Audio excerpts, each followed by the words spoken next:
The instruments I have in front of me are mainly instruments used by the gynecologists during gynae surgery. And these instruments are quite vital for the gynecologists, as we shall see. We start with this instrument here. This instrument is a cervical cannula, antenatural. This cannula goes inside the cervix after dilatation, and the tenaculum will grab the cervix. So if that is your cervix, you get the instrument in, and then you hold onto the cervix. Then you connect your syringe during dichromopatubation. So this instrument is used for dichromopatubation. Remember, as you give the dye through the cervix, you have a laparoscope or a camera inside the abdomen to see if there is dye spillage. So it is a very important instrument for diagnostic laparoscopy and dye tubal patubation or tube test. You can also use it for HSGs, the routine HSGs. The same applies to this instrument. It's also used for the same purpose. It has a tip. You get into the cervix. This prevents leakage of dye. And then this tap, you open or close during chromopatubation. So you connect a syringe with a dye, and then push in a dye and close at different intervals of pushing dye. 5 cc's of dye, you close, open, you give, you close, and it helps you to be able to stabilize the instrument within your hands. So it is also an instrument for HSG. You can also use it for hydrotubation. Then we have these forceps. These are retrieval forceps mainly. For example, these are tenacula. Tenacula, you have the very sharp tenacula and then the sharp but flat, wide-edged tenacula. These instruments are used with a macerator during maceration of fibroids especially, and then retrieval of larger tissues from the abdomen. They come as 10mm instruments. We also have a blunt instrument which is used to pick smaller tissues, and this is called a stone crusher. Also, surgeons use it to remove stones, to remove gallstones, and gynecologists use this to pick smaller pieces of myomas after maceration of uterine fibroids. It's a 10mm instrument, and it's a very vital instrument on your trolley. We have the Myoma screws, and Myoma screws are basically used for fixing of myomas during enucleation. This is a 5mm Myoma screw, but you can also use a 10mm Myoma screw if you are dealing with larger myomas. All these are non-insulated instruments, and that means when you're using these instruments, you have to avoid direct coupling. If you have an energized equipment like a monopolar, you avoid touching the monopolar instrument to the shaft of a non-insulated instrument, because you're going to get direct coupling or band on your tissues. For example, if I'm fulgurating, if you are fulgurating endometriosis, at the same time you're using a suction or a Myoma screw in the vicinity of any other non-insulated instrument, if the energized instrument touches a non-insulated instrument, you get direct coupling. Direct coupling means you are going to have a transmission of energy away from the site of action. You can have a burn at the skin on your pot, or you can have a burn of any bowel moving around the shaft of the instrument. So that was good to know for safety. And because it's a very sharp instrument, care has to be taken when you're using this instrument inside the abdomen, so that at any given time, the camera person knows where the instrument is. Even during entry in the pot, it has to be seen going in and seen coming out. This instrument is what you call a needle aspiration or needle aspirator or your aspiration needle. There are different types. You have the metallic type, which is non-insulated, and then you have the insulated type with a monopolar port. That means that with this suction instrument, you can as well attach monopolar energy and make it energized. For example, if you going into a vascular area like the liver, you want to aspirate the liver cyst, or you want to aspirate an ovarian cyst, and you don't want to get any bleeding on the edge of the capsule, you can energize the instrument and then be able to get into the cavity with less bleeding. So this is also used to instill vasopressin during myomectomy. It is the same instrument we use to aspirate any fluid from the abdomen if you have to do culture. You attach a needle, rather a syringe, get into the tissue of interest and aspirate. So if you want to retrieve fluid for analysis, let's say you have ascites and you want to collect a specimen for analysis, or you have to instill a drug like vasopressin, I said, in myomectomy, you use this aspiration needle. Sometimes people want to use the same instrument for variant drilling, but it has a large barrel and it is not very safe for the ovary. Next in line here is an instrument called a Fallope ring applicator. Fallope ring applicator. Fallope ring applicator is an instrument used in sterilization by lateral tubular ligation or ligation of any tubular structure. It uses Fallope rings.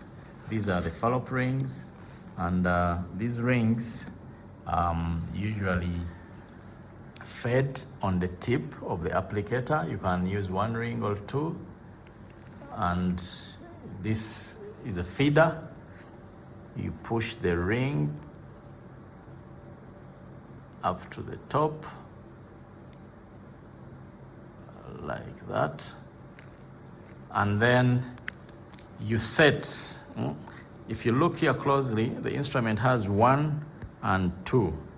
If you set the instrument to 1, then you are going to fire 1 ring. If you are going to use, you can decide to use 2 rings on 1 tube, or you can decide to use 1 ring on 1 tube. But you can feed the instrument with 2 Fallope rings and then set to 1 or 2. So the instrument, if you push down like that, you will be able to fire. Oh, sorry, I beg your pardon. So this goes over. This is pushed by the guide of that to go over the instrument. It's an over the instrument. So when it is nice and over, then you remove the sharp bit so that the Fallope ring remains at the tip of the instrument. So for example, can I get something called a tube?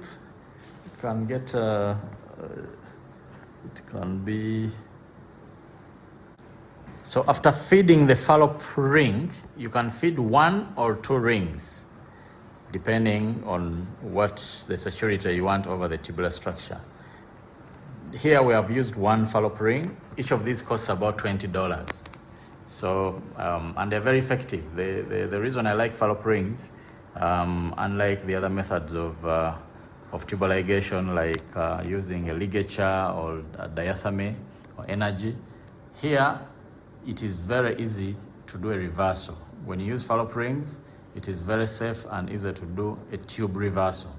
So after loading your Fallope ring, you get your fallopian tube. Assuming this is my fallopian tube, you go through, this is a 7mm instrument. So you need a 7mm trocar to do this, to accommodate this kind of instrument. You push out the tenaculum. It has a tenaculum. One end is a tenaculum. You push out the tenaculum. You hold onto the tube. You bring the tube in, and then you push or fire the fallopian ring over your tube, and then you release. When you release, this is what you get. You get a nicely ligated fallopian tube, and if you want to do or put a second fallopian ring, again you load the ring and you do the same. So you can decide to ligate the tube with 2 fallopian rings or 1 fallopian ring.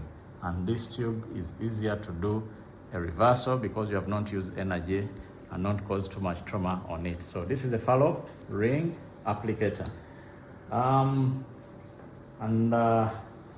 Lastly, I want to talk about this equipment here. This is what you call a uterine manipulator. A uterine manipulator. A uterine manipulator is used in gynae surgery, especially in hysterectomy. Total laparoscopic hysterectomy, we use a uterine manipulator. How does it work? The manipulator has several parts. It has a tenaculum. It has a tenaculum. You control the tenaculum, open or close the tenaculum, jaws like that. You can open or close the tenaculum so it can easily hold and fix the cervix. This part here is called the Colpotomizer. When you hold the cervix, you push the Colpotomizer over the cervix, and that helps to bury your cervix and push the vaginal walls superiorly and the ureters laterally, so that when you've done the dissections, you can now be able to cut the vagina over the white surface, or what you call the Colpotomizer. It can accommodate energy. You cannot easily burn into this structure. It is made up of very tough material. And colpotomizers can come as a full circle colpotomizer or a half circle colpotomizer. And they also come in different sizes, depending on the size of the woman. You can choose to use a smaller one, a moderately small, or even a larger colpotomizer. It can be half circle colpotomizer or a full circle colpotomizer. You just have to detach the colpotomizer from here and put the one of your preference. So detach, and then you can attach a half circle type of colpotomizer. And there are different types of colpotomizers on market. You can choose the one that works for you. This is the Indian type, one called Mangeshki, but you have other colpotomizers on market. You have the Ruby colpotomizer and others. So some of them are single use, others are multiple use. For example, this is a multiple use uterine manipulator, and it is for that reason that most people like it. It's reusable, you wash it properly in Sidex and can be able to use it again. And then it has this part here. This is the part that prevents gas leakage. Once you held your cervix, then you, after colpotomization, you open the vault, you push this shield, this gas shield inside the vagina, so that gas will not be able to leak through. The other part of the uterine manipulator is the different tips that goes on top of the tenaculum, and these are the tips that you push through the cervix, and then you open and be able to pick the cervix. So if you have this tip inside the uterus, it means you can easily manipulate the uterus as well. How do you manipulate the uterus? You can decide to do an anteversion or a retroversion of the uterus. So you can manipulate the uterus using the same equipment. It allows you to manipulate the uterus in anteversion or retroversion depending on the dissection. It allows you to, it acts as a tenacellum. It has a colpotomizer for opening the vault. It also helps to prevent gas leakage. So this is a vital part of equipment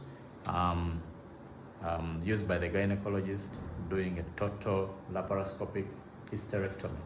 And at the same time, after the uterus is detached, you pull the uterus down through the vagina so that you can easily retrieve it.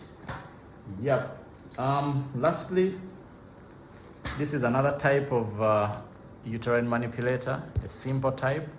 You do not have to worry if you don't have this complicated type of manipulator. You can have this simple type. Again, it comes with a tenacellum. You go through the cervix, then you can hold the cervix with the tenacellum and clip. So that means you manipulate the uterus in different directions depending on your preference. So this comes in handy in smaller procedures like a diagnostic laparoscopy where you want to manipulate the uterus, cystectomies if you have large ovaries, if you have adhesions and you want to push the uterus back into the abdomen from the pelvis, you can use this kind of manipulator. I hope you enjoy it and you have a safe gynae surgery.